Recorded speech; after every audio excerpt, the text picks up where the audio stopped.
We want to get to know you as a person, as a parent, as a mother, not just as like another spiritual scalpel. We can tick you off our list. We got you into church. We care about you and what you're going through. Is your church looking to connect with parents and young children in your community? Perhaps you've had a parent and toddler group meeting in your church hall for many years, but do people know it's associated with your church? Is there much crossover between the people who come and the people who turn up on Sunday mornings? Today, I'm talking to Juz Paice, Head of Kids Mission and Ministry at St. Peter's in Harrow. We're talking about making your toddler group distinctively Christian and missional without scaring everyone away. Juz, welcome to the Roots for Churches podcast. It's a delight to have you with us. Today we're going to talk toddler groups. How do we help our churches, who are often running amazing toddler groups, how do we make our churches toddler groups a real outreach, a missional opportunity? How do we make them overtly Christian? What does that even mean? So before we get into all of that, let's hear a bit about you. So you are working at St. Peter's Harrow. You've been there for about 8 years, but you've told me that you've done toddler or under 5 work for 40 years. Yes. You can't possibly be that old. Thank you so much. No, yes, I started off working as a nanny. I've worked as a childminder. I've worked in day nurseries. And then before I came full-time into St. Peter's, I was working for a local authority, supporting childminders, doing quality assurance training, support for them. So a little bit of everything with under 5s. And yes, I can't quite believe it's been 40 years either, but it is, and I'm here and I still enjoy it. I still love it. That's an incredible testimony, because so many people around the UK are involved with their toddler groups, and they've been doing it for a while. Some of them started maybe as mums or parents in the toddler group and have just stuck it. Yes, yeah, I hear a lot of that, of people saying, yeah, I've been in my toddler group since my child was 2 and that child is now 30 and having their own children, you know? So yeah, I think that happens a lot. A And lot what of is people it have been doing it for about a long time. What is it about this toddler group that creates that commitment or that depth of community? I think it comes from the fact that raising young children is very difficult. And that's the one thing that I have really gleaned over the 40 years, that having young children is tough. In our society, in the way that we live, in the way that we work, it's hard work. So parents of young children are looking for support. They're looking for community. They're looking for people to say, yes, I know, I'm doing it too. And I think that's something that toddler groups really offer, is a place to come where everyone's going through the same thing.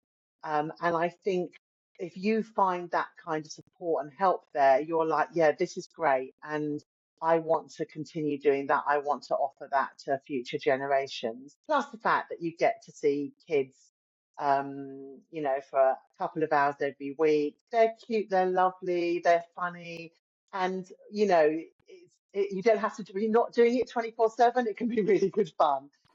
So yeah, I think there's just something about it. I think it's quite often a lifeline for families, if I'm honest, somewhere to go once a week to find some kindred spirits. And, if it's your first child, that can be a real place of Hmm. support, advice, help for your mental health, because it's very lonely being on your own at home with a child. Yes, yeah. I mean, I find where we are in Harrow, it's a lot of people who have moved into the area and are starting their families. It seems to be the place that people come when they have, to start their families. And I think what happens for a lot of mums is they're busy at work, they've got a busy social life and a support network at work, and all of a sudden they're at home on their own during the day. I'm seeing more and more people don't have family nearby. Their family are either abroad or up north, and all of a sudden you're on your own all day, doing a job that you've not been trained to do. You've got no idea what you're doing, and it can be really isolating and lonely. And I think, yeah, just finding other people who are feeling the same is incredibly helpful. Now, statistically, the toddler groups are really, really popular. There's some research from 2020 that said that 74% of all parents of under 5s have attended an activity run in or by a church in the last year. So you know, Amazing. 3/4 of parents of under fives are connecting with something that churches are running. And I true that toddler groups, parent and toddler groups, are often run in churches. Maybe it's the church Yeah. hall, but I think also churches have seen this as a real opportunity for ministry and for caring for their communities. What's your experience? Is every toddler group that you've known been part of a church or? I think yes. I think yes. I can't think of a group that I know that is not run in a church hall. And I think it's fairly low hanging fruit. Nearly every community has people raising children. Every church has a hall, and it's just what people need, and it's such an easy way of getting the community physically into your church building. I think, we all know the statistics about most people don't go to church. Church attendance is falling off. And I think because of what we were just saying earlier about the isolation and loneliness that parents at home can experience, I think, it's great that you can get them into your building, you can get contact with them, and it's really easy because they want to come. And so it's a really easy way to make friends with people in your community. I now find in where we are in West Harrow, if I am walking to the tube station or the school or something, I'm will stop 5 or 6 times because there's parents that I know either at toddler group or been at toddler group. And so, I've just got to know the people in the community really easily, and they came to me. I didn't have to go out and find them; they came to me. So I think it's a really easy way to get people into your church building, and for people to say, I didn't realise the church was still open is even sometimes, what we hear. And I think it's a really easy way to show them that the church is part of the community, that you as a church care about them. I think quite typically church groups are run either free of charge or very low charge. And I think, the fact that parents can come, pay a couple of pounds, have a coffee and somewhere to talk while their children play, I think is a huge resource for people. It is, it is. And how do you advertise your toddler groups? How do people find out about it? I'm sure there's word of mouth, but do you publicize it in various places? We do. We have a church website, and we do have social media at our church. But if I'm really honest, it's word of mouth. Most people come, oh, my friend told me. So I think you can start off quite simply with Facebook.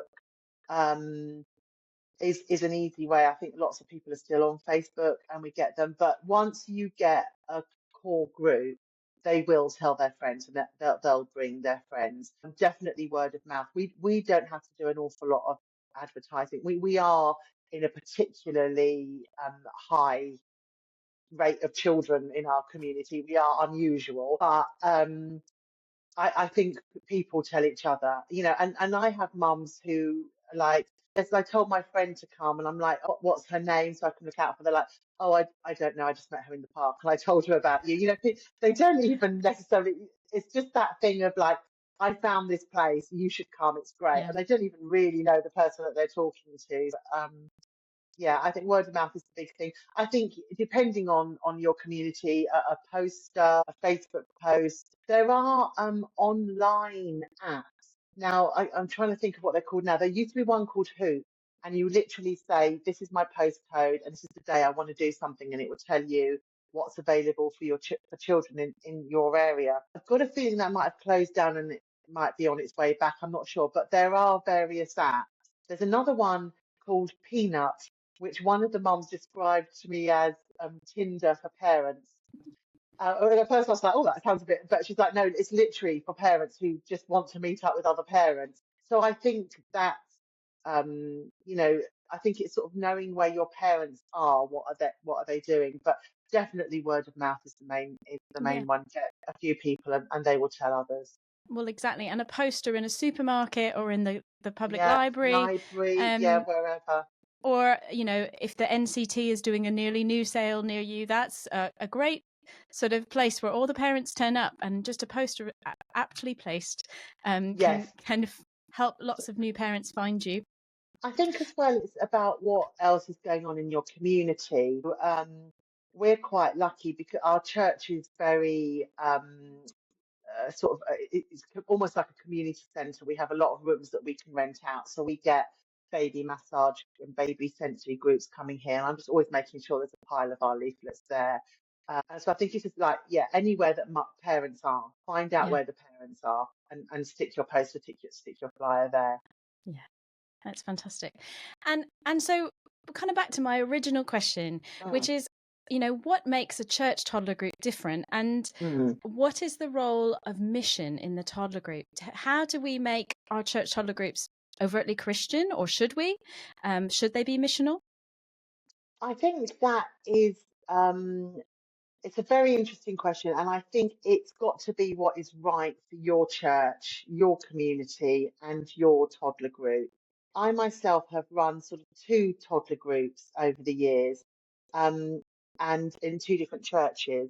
And the first one, I was really, really convinced that I wanted it just to be relational. I just wanted to get to know the mums.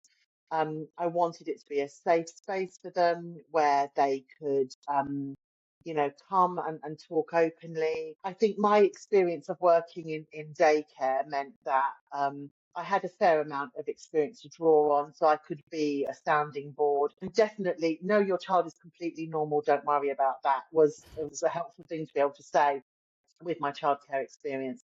Really, what I wanted to do with that one was to say, we're the church, we love you, we want to get to know you as a person, as a parent, as a mother, not just as like another spiritual scalpel. We can tick you off our list, we got you into church.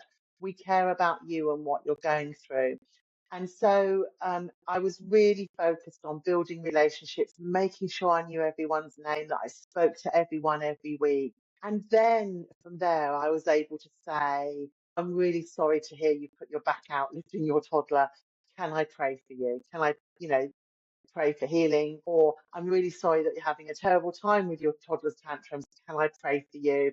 Either there and then in the group, and when people got to know me, they'd be quite open to that. Or sometimes you kind of sense they were like, yeah, I'll pray for you at home. And then the next week, I've been praying, how are you doing?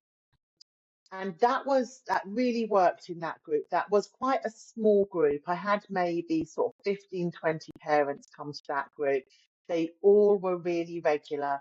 They came every week, and I could really spend time getting to know them as individuals and getting to know the children. And so that worked for me in that context.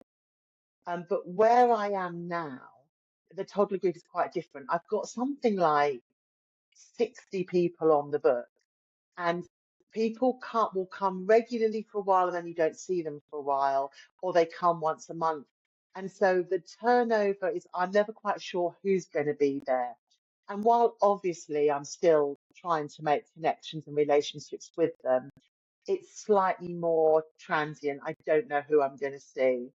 And so it's a quite a different kettle of fish. And I felt challenged. I think actually it was when we had to close for the lockdown in 2000. While I was sort of thinking, okay, it's a really good reset time.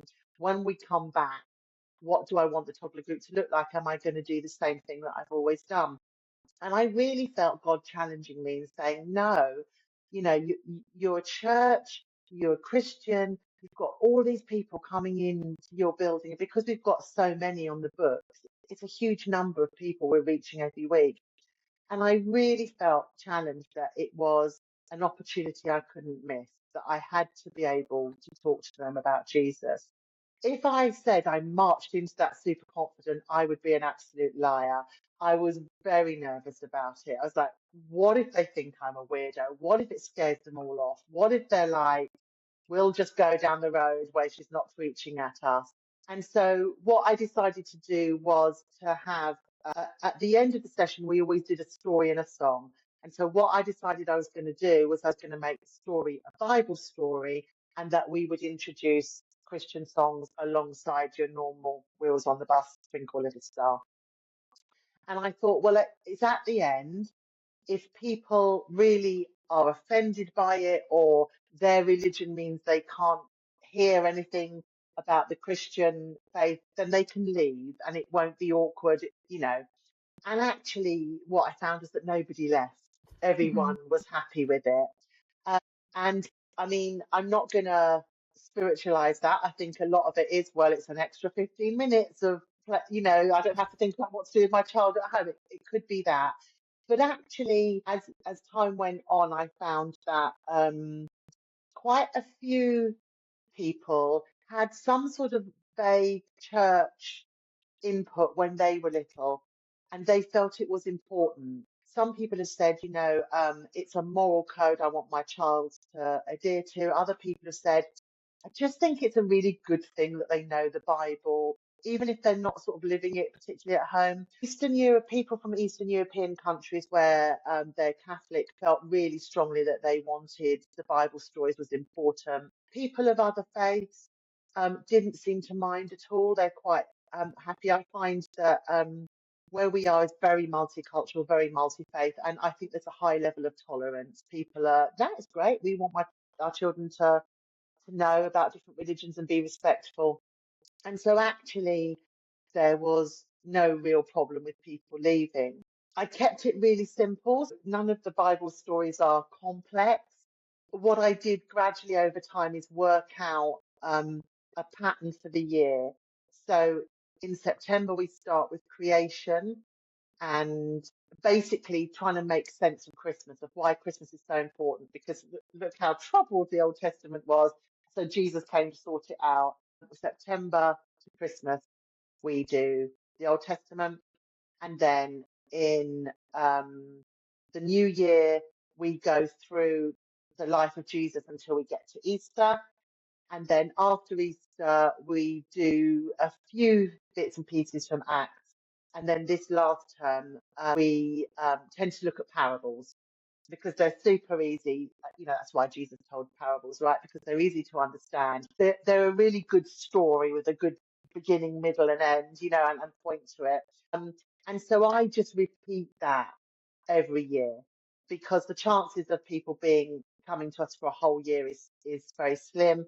And even if the parents go, well, this seems familiar, the children were never going to remember. And so I find that I've got like a curriculum now that I do for the year, and it means that it's all planned out. I know there's minimal week by week planning now. And then what I do as well is that I always have a craft attached to the story. And so they will come in the free play time and the craft will be there. I have a little sign that says, this story is about, whatever. So today we did the lost coin. And so that the craft is coin rubbing. Can you do some coin rubbing? Very simple craft. Sometimes it's a colouring sheet. Sometimes it's just sticking pieces of paper onto a picture from the story. Our children are really quite little. I think the oldest are about 2.5. So the crafts are very, very simple and basic. I did try other things, but I just find they're too little for it. Do you really think that's down to like nursery, people going back to work, or funding for nursery places Yes. now that you get a younger demographic? Because before, Yes. you'd get kids right up to school starting Yeah. age, whereas now it sounds like you're getting under twos. Yeah, definitely. I think the free hours that are offered now, I think we definitely have less older children. Like we do have a couple of 3-year-olds, but we hardly ever get any 4-year-olds. And so it tends to be the real little toddlers. We actually also run a baby group, which is under ones only. So if parents are staying at home, they tend to come to that until they're 1 and then they transfer to the toddler group. But generally, I would say most of our children are between a year and 2.5, very tiny. So things like I always used to do, cutting practice and things like that doesn't really work at the moment because they're just a bit too little. So yeah, the crafts are very, very simple and straightforward. Get many dads that come along. We do get a few, actually. We have got a few. Yeah, we get what we get quite a lot is grandparents doing childcare. So we have a fair few grandparents who come and a few childminders. We do have a couple of dads. They don't always come at the same time, which is a bit of a shame. Yeah. But yeah, we have sort of, I'd say 5 or 6 dads on the books. Yeah, it's great. I've I think since my years of running toddler group, I feel like I've seen more and more dads of parents doing Mm, shared childcare. And I yeah, think sometimes the toddler group can feel a bit intimidating for dads because they're very much in the minority. And so we often tried to, if we could get a dad to be on team, just so that yeah, there's, just a male voice in that setting is kind of backwards of how church often is, yes, trying to promote a male voice in these settings. But I think it does help the dads feel like somebody's going to come from yeah, the team and talk to them. And yeah. yeah, I think it's really I think important. I think that's one of the things that I really make an effort with the dad, because I think it can be really daunting walking into a room full of women and children. So I do make a real, I mean, I try and speak to everyone who's new and make sure that I, introduce them properly and they know how it works. But especially the dads, I think, just to try and ease that thing in. And I still, unfortunately, hear stories of, dads saying, yeah, I just walked into the room and nobody would talk to me, or, Mm. people are very cliquey. I have to say we're really lucky that we don't tend to have that in our group. But yeah, I think, and it's sad, isn't it? It's 2024 and we still have this thing where it's a bit odd for a dad to be at home during the day. But it's definitely more common now. But I think you still need to keep half an eye out for them and just make sure that, they know they're welcome. Yeah. Mm. Let's talk about how we make the link between church and toddler group. So it might be that the minister or the church leader is really passionate about toddler groups, encouraging a toddler group in their church. It might be that this is something that's been running since time began, and it just happens as part of the church rota, Mm, and the minister changes. But it's great that this is happening, but it carries on. How do you best connect with your church leadership? How do you make sure that there's a really healthy link between the church and the toddler group? yeah. It's a really good question, and I don't know that I know the answer, but I think you have to be passionate about the group and you have to talk about it passionately. And I think um, having, do you know that we had 30 families in our hall today? And, none of those are regular churchgoers. All of our families are from the community. We don't have anybody from our church who comes to our toddler group. And so I think if your church leader isn't aware of that, then you need to tell them. Numbers is something that really excites church leaders, I have discovered. We've got 30 people who don't come to church in our church hall. And I think, letting them know what a lifeline it is. I think, if they have their own children, they're probably aware of that. But just, say we've got these people, they come into our church, they love what we do. They can see that we're nice to them. I think it's keeping it on the agenda. And I think over the years, I've got so many stories of parents, confiding in me, maybe going through domestic violence or marriage breakup, and you can be there and listen to them and say, I'll pray for you. And I think um, stories of things that are happening in your group is always the way forward. Because saying, oh, it's really great, people love coming, but people want to hear. This week I prayed for somebody who said this, and I was able to help this mum with something. I think that showing what it's doing, or even just the feedback from parents is just so great coming here. I love coming here. The children wake up and say, is it playgroup day? I think those sorts of stories are really helpful to show the work that toddler groups do. I think it's really interesting because, as we were sort of saying earlier, almost every church has one. In some ways, they're like run of the mill. That's what we expect to be doing. But actually, what they do is just amazing. And yes, they've been going on for years, but that doesn't make them any less amazing. And I do think there's such an opportunity for the church to have contact with the local community and just to, really gently, really nicely just say, this is what church is actually, supporting people in our community. I think people have lots of strange ideas about what church is if they don't go. And I think um I think making sure they know you're from the church is quite a big thing, because um, especially if you're a church like us, where there's scouts and there's a music club and there's a choir, there's so many people who use our building. A lot of people think we're just a community centre. And when you actually say, oh, no, no, no, we're a real church, and our church outside, we look really traditional. When you get inside, it's really, and people think it's just a community centre. And so actually saying, no, no, we do church on Sunday, we're here on Sundays, I think um, speaks volumes to people about where your priorities are. And I think for your minister to invite them to come, and depending on their skill set and what their personality is like, it might be that they just come, have a cup of coffee, and meet Yeah. and greet and talk to people, and just break down barriers and build relationship. It could be that they're better if you give them a role, whether they Yes. come and do the story, or they come and lead some of the songs, or they sit on the craft table and engage with people. They might be great serving the tea, but Yeah. giving them a role, if toddler group isn't their normal remit, gives Yes. them confidence to be there, a reason to be there, and a reason for people to interact with them that can bridge those relationship sort of And I startups. think I did read a piece of research a few years ago that said if your church leader is involved in the toddler group, it really raises that kind of level of how much people associate your toddler group with the church. And yes, I think, it really, as you said, it depends on your church leader, but find a way that they can get involved, and get them to come in. So like Christmas and Easter is my thing. We always do something different. And I try to get our vicar in to do something. And I mean, it's easy for me because he's got 3 young children of his own, so he knows what he's doing.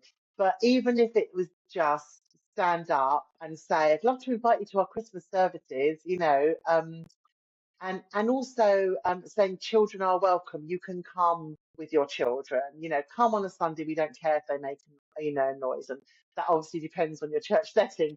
But I think, yeah, it's find out exactly what you said, find out what they're good at, and put them in. But I think them being seen at the group is really important, because people really make the connection. Vicar dog collar. Our vicar is not very fond of the dog collar. Probably shouldn't say it publicly, but he will put it on if I need him to, so that people, oh yeah, that's the vicar. They make that connection. Yeah. And toddler groups can be a great launch pad for other things that you might run in Yeah. your church. So off the back of our toddler group, we often used to run a parenting course specifically for, toddler tantrums and that kind of thing.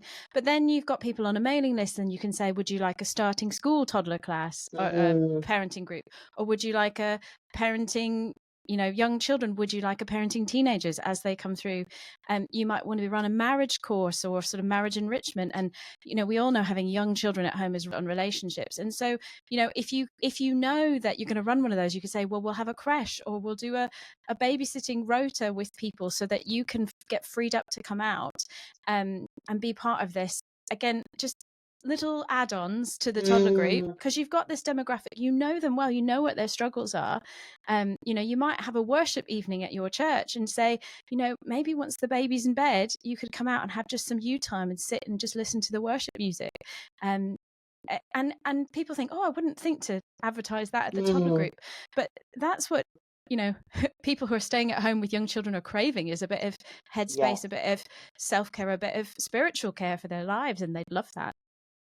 I think, there's so many things you can do. I think it's like a really easy group to look after, because, as you say, their needs are really obvious, and they're quite happy to talk about what they need. And so I think it's knowing your group of parents, and what their struggles are, and knowing your community and what the struggles are in that community. The church that I grew up in was it's only 10 minutes down the road. It's quite a different demographic. It's a lot more lone parents, and a lot more parents maybe living on benefit. And so you knew there that something like Meti Church, which had a free meal at the end, was really, really important for people, to come and have a sense of community and a hot meal. That was really helping people out. Where we are now is a different demographic. Nearly all of the mums go back to work when the baby's a year. So suddenly I'm dealing with nannies, childminders, parents more than the parents. It's quite a different thing. But those parents still have needs and they still need support. And so the things that we sort of set up were slightly different, but it's finding the needs. I think that you can't beat knowing your community, knowing your parents, and meeting their needs. I think it's really sometimes we get really pressured with the church down the road is doing this amazing thing, or the church that's doing an amazing thing. But I think it's about knowing your community and your parents and doing what is right for them. Yeah, and even if there's a church down the road with a great toddler group, if you do one on a different day of the week, you're going to catch Yeah, a for different sure. demographic of parents. And so, often people work part-time and they're home with the children. Yeah, So it's like, you could have a toddler group every day of the week and it would have people at it because yeah. people want to get out and connect. I think it is really, really important. And some of my parents and the childminders go to a different toddler group every day, and that's great. That's something, especially in the winter when it's hard to get out and about. I think that's really, yeah, you can never have too many toddler groups in the town. Exactly. And it's warm and dry. That's the main thing. Yeah. So Roots also produce under fives curriculum. So if you're a lectionary Mm, church, our under fives content follows the Sunday lectionary. So we have a very short sort of under fives version of the Bible story. There's a colouring sheet, an activity sheet, loads of activities, suggested play material, that kind of thing. So again, as you say, it's not hard to use Bible content in your toddler groups. And I think the key message I think we want to reiterate is that people aren't put off by it. They are no. surprised Christmas and Easter to hear about Christmas and Mm, Easter, and almost would think it was odd if they didn't. yes. And but there's many holidays that we can celebrate through the Christian calendar, and so I would just encourage people, like, if you're a bit lost, if you don't have a curriculum like Juz has Mm, already developed, you can just use your Roots content. If you've got the adult knowledge subscription, it's available to you online, and if you've got the children and youth, it's in the magazine, but it's there for you, and the colouring sheets, mm, the crafts are all there already. So sounds great. don't panic if you haven't got something up your sleeve and thinking, oh, I've got to preach through the Bible, or Yeah. it's done for you. It's put into child friendly language, so it's just accessible at that point. Anything from you, Juz, that you'd like to wrap up or encourage people with? I think what I found really helpful is I kind of pre-thought out what I was going to say. So I kind of have a set thing that every week when we sit down, I say, here at St. Peter's Church, we're Christians. That means we believe Jesus is the Son of God and the Savior of the world. And so I think, first of all, young children love repetition. And for me, I'm not having to think about what to say. I'm not getting nervous. It's a set thing that I say every week. Um, and that makes it much easier for me. Like, I'm not going to get nervous and tongue tied. I'm not going to be embarrassed because it's what I say every week. And we, again, because young children love repetition, we have the same God songs that we sing every week. And they all know them. Honestly, it fills my heart with joy to hear them, like people saying, oh, they're singing at home, our God is a great big God. And you're like, they're going home and they don't maybe understand what they're singing, but they are saying these words. I think it doesn't have to be difficult. You can do lots of things to make it easy for yourself. And yeah, it's become sort of second nature now. I always say the same thing. It's in my head and the children know. And I think also it's that kind of, okay, when Juz says those words, that's our time to sit down and we know it's story times. I think it's not only does it help you say what you want to say without getting embarrassed or tongue tied, but it's, in terms of childcare, it's quite good practice and it signals that we're going to do that. Yeah. And I think the other thing I would say is do it in a way that's right for you. If you sort of feel comfortable doing something and you think that would be good for our parents, do that. Don't worry about what anybody else is doing. You've got to do what's right for your community and your parents. And I think another way in is to start with your team. You might have a team who are helping you set out and clear out. You Mm, might rope in a rota of parents, at the end. That's the thing with toddler groups, they can be messy. mm, And if you've got a team of, people who come and serve tea and coffee, get together and pray. And Yeah, even if your absolutely. team is not necessarily all Christians, you can still pray for the team. And we've found in our toddler group that, that was the way that some people found faith, is that they came and Mm, joined team. And then we'd all sort of share, here's the Bible story this week. We're doing these crafts. Let's all pray. Does anybody have anything they want to pray for or anything that's going on? And as we prayed as a team for those people, and as they were prayed for, they were like, oh, this is what faith in action looks like. And then they said, oh, that's really interesting. I want to come along to church. mm, And we saw quite a few of our team then become Christians. And so that, start small. It doesn't have to feel pushy, but it's just a mm. gentle way in of let's pray before we start, pray for safety and And I protection. think opportunity for parents to request prayer as well. So we have a prayer box with cards. So when they're signing in, they can grab a card, write their prayer, put it on the box. I think in all the years I've been running it, we've had about 3, and it's all from Christian parents, but that's fine, it's there. I know other groups that have at story time, they have a notebook that they pass around and people write any prayer requests in it. And that wouldn't work for us. But it works great at this other group. And so I think offering that opportunity, people don't want to write anything, they don't have to write anything, but I think just saying we can pray for you, let us know what we can pray. People don't have to necessarily believe in God to ask for prayer. So I think like finding what works in your group about ways of saying to parents we can pray for you. And going back to what you're saying about the team, I think like it's know the skills of your team. So if you've got that person who's just really good at connecting with people, don't have them in the kitchen serving tea, have them out with the parents and talk to the parents. I had somebody for a little while and she'd come to me at the end and say, right, I spoke to this mum who's going through this mum's going through that. So just follow up with them, pray for them and follow them up next week. Great, how did you do that? And I think it's making sure that if people are good at talking, get them out with the parents and get them, they will glean that information. And if people are shyer, maybe they're good at serving tea, but yeah, find your team skills and put them where they're best used. Definitely. And as we say, they don't have to be part of your church to Yeah, be on the no, team. It's a great way in. And some of your best people who are good at chatting to people may not be Christians yet. yeah, But, it's a way for them to connect. So thank you, Juz. This has been really helpful. And I you're hope very people welcome. feel very encouraged. Keep going. Toddler groups are the lifeblood of these parents and under fives communities. They're so important.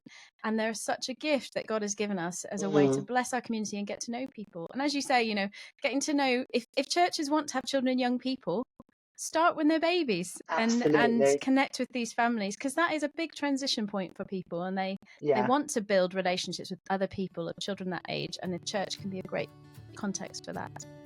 yes, totally. Each week, Roots for Churches produces a wealth of resources for you to use. We have activities for children, youth, adults, preaching, intergenerational services, and under fives. Now, these might be perfect for your creche or your toddler group on a Sunday morning, but they also would work fantastically for your toddler group midweek.